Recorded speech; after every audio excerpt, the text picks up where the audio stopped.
ആൾക്കാർക്ക് നമ്മൾ കുറച്ചുകൂടി ഫെമിലിയർ ആയിപ്പം. കാരണം നമുക്കിപ്പോൾ ഒരു 3/4% ആൾക്കാർ നമ്മൾ ഓൾറെഡി അറിയുന്ന ആൾക്കാരാണ്.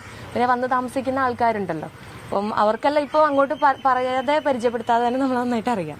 ഇത് ഒരു ഗുണമായി തെരഞ്ഞെടുപ്പ് പ്രചാരണത്തിന് അങ്ങനെ പറയുന്നില്ല, അങ്ങനെ പറയില്ല. കാരണം നമുക്ക് എത്രത്തോളം ദിവസങ്ങൾ പോയിട്ടുണ്ട് നിങ്ങൾക്ക് തന്നെ അറിയാമല്ലോ. ഒരുപാട് ദിവസങ്ങൾ പോയിട്ടുണ്ട്.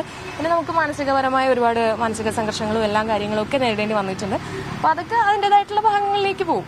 കോടതിയുടെ ഭാഗത്തു നിന്ന് വലിയ അനുകൂലമായ പരാമർശങ്ങളൊക്കെയാണ് ഇന്നലെ ഉണ്ടായത്. അപ്പോൾ ആ പരാമർശത്തിന്റെ ആനുകൂല്യം വിധിയിലും ഉണ്ടാകുമെന്നൊക്കെ പ്രതീക്ഷിക്കുന്നുണ്ട്. തീർച്ചയായും നമുക്ക് അനുകൂലമായിട്ടുള്ള ഒരു വിധി വരുന്നത് തന്നെയാണ് ബഹുമാനപ്പെട്ട കോടതിയിൽ നിന്നും പ്രതീക്ഷിക്കുന്നത്. ആ വിശ്വാസത്തിലാണ് പ്രചരണം പുനരാരംഭിച്ചത്. തീർച്ചയായും പൂർണ്ണമായിട്ടുള്ള വിശ്വാസം കോടതിയിൽ മേലുണ്ട്.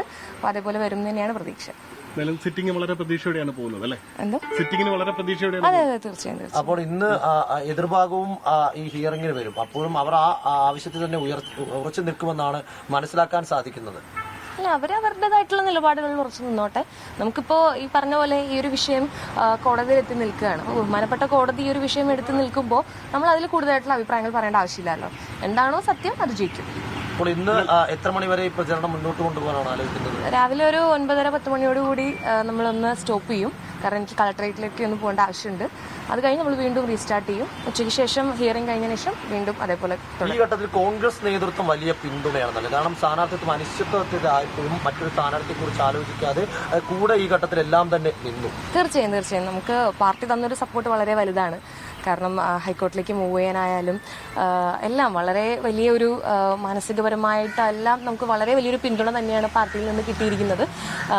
ആദ്യം പാർട്ടിയോട് തന്നെ അതിന് നന്ദി പറയുന്നുണ്ട്. ജനങ്ങൾ എങ്ങനെയാണ്? സ്വാഭാവികമായി ഇപ്പോൾ ഒരു നിരവധി വീടുകൾ കയറിയല്ലോ, എങ്ങനെയാണ് രാവിലെ ഉള്ള പ്രതികരണം? അല്ല, വളരെ നല്ല റെസ്പോൺസ്. നമ്മൾ വീടുകൾ കയറാതെ ഇന്നലെ വരെ വീടുകൾ കയറുന്നുണ്ടായിരുന്നില്ല.